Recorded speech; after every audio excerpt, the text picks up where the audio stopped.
If you have outer hip pain or gluteal tendinopathy, but finding that exercises are just too advanced or too hard to do, this is the video for you. We're going to give you some simple and easy exercises that almost anyone can do, and you can build strength and reduce your pain and then progress to more advanced exercises. Hello everyone, my name is Dr. Zach Greenwood here at Performance Sport and Spine in Seattle, Washington. This condition will present with pain on the outside of the hip, but it can also radiate down the leg, rarely below the knee or into the posterior buttock. So it's more than just the outside of the hip. It's made worse with things like stairs, prolonged walking, laying on that side, or aggressive stretching. If you want to know more about the mechanics and characteristics of this, here's a video for you. This is mainly going to be those exercises we talked about earlier. This video is designed for you to follow along so you know exactly the right dosage and proper form. We're going to assume that our left hip is a painful one, so that's when we're treating. If it was your right hip, you would do the opposite and strengthen the right leg. The first exercise is the single leg isometric hold. So what we're going to do is we're going to stand close to the wall on our left side and have a chair here to support with our right hand. You can put your left elbow against the wall if you want, but we're going to take our left foot, push it into the wall, and press and hold for 10 seconds. You're going to feel tension on this hip and this hip. Use your arms to support yourself, but maintain constant pressure and really push through your hip, not your leg. Let's rest for 20 seconds and do it again. You want to feel tension here, not here.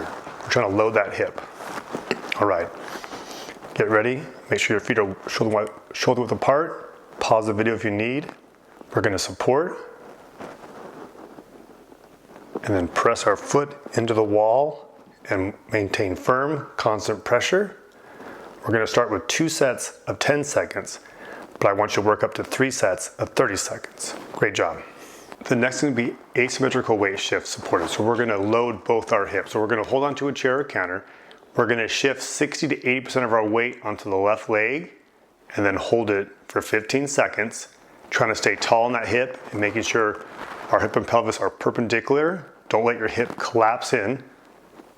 Again, if you need to do a little less weight shift initially, that's fine. Hold it for 15 seconds. Okay. Kind of reset, maybe march, shake it off a little bit, and then we're going to load the opposite leg, again 60 to 80%, staying tall on that hip. At any point you need to pause the video and rest. It's always best to start slow. We're going to support as little as possible with our hands, and we're going to feel tension in this right hip. Okay, now this time, this is the first set, we're going to rest 20 seconds, and then we're going to do it again. Start with 2 sets of 15, but work up to 3 sets of 45-second holds.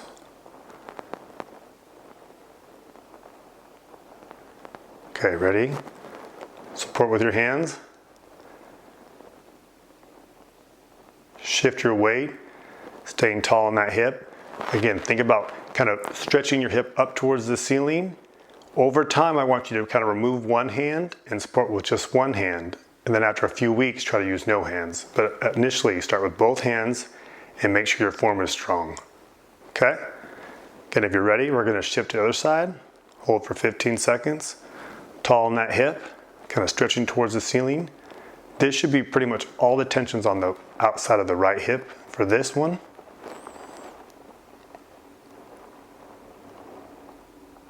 Okay, great job.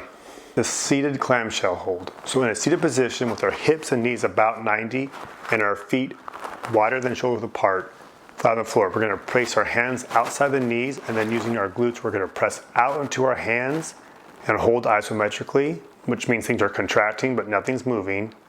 Hold for 10 seconds. Feeling tension in the glutes and the IT band. Okay, now rest. We'll rest for 20 seconds. You can put a band around and press into that, but I find some people have a hard time just bending over and getting the band on, so I would use your hands because you also get the addition of strengthening your arms. Okay, let's get ready for the second set. Elbows straight, palms on the outside of the knees, back in neutral. And then we're going to press our knees out into our hands, holding. Again, we're going to do 10 seconds initially, but I want you to work up to 3 sets of 25-second holds. You can also push harder as you get stronger. The last is a supported mini squat. Now this is going to be the hardest, but also the most effective. And you'll be amazed that when you start small, if you do it consistently over 3 or 4 weeks, how much progress you can make. So if you only even squat this much, don't worry about it. You'll be amazed in a couple weeks how far you can go. So with a very strong or sturdy chair counter, we're gonna hold on to it, making our feet shoulder apart. And we're gonna sit down into our hips a couple inches and then press with our legs away from the floor. Make sure to think about sitting down and back with your hips. You wanna feel tension in your glutes, not your back. We're not just bending forward or pushing our knees forward. We're really working on loading our hips, supporting with our hands, and then come up. Don't go very far the first time. Slow and controlled down, pause, leg press the floor away. Again, we're loading our hips, not our back and our knees. Great. That was 5. We'll rest and do it again. Honestly, if you even just do a little bit at first, that's fine. We're just trying to work on strength and then progress. So let's wait a little bit longer. Maybe walk around to shake in the blood. And then supporting, load our hips, sink back, pause, stand up. Make sure to evenly place your weight on both feet, but you should be getting tension here and here and here, not here. We don't want to use our back. We're trying to sink into our hips and up. If you feel like your back is working too much, hold on harder and just squat a little bit. If we want to work on squatting down, pause, stand up, and one more. Press the floor away. That's it for today. Once you've done these exercises and feel strong and confident, here's another video of some next exercises that you can continue your progress.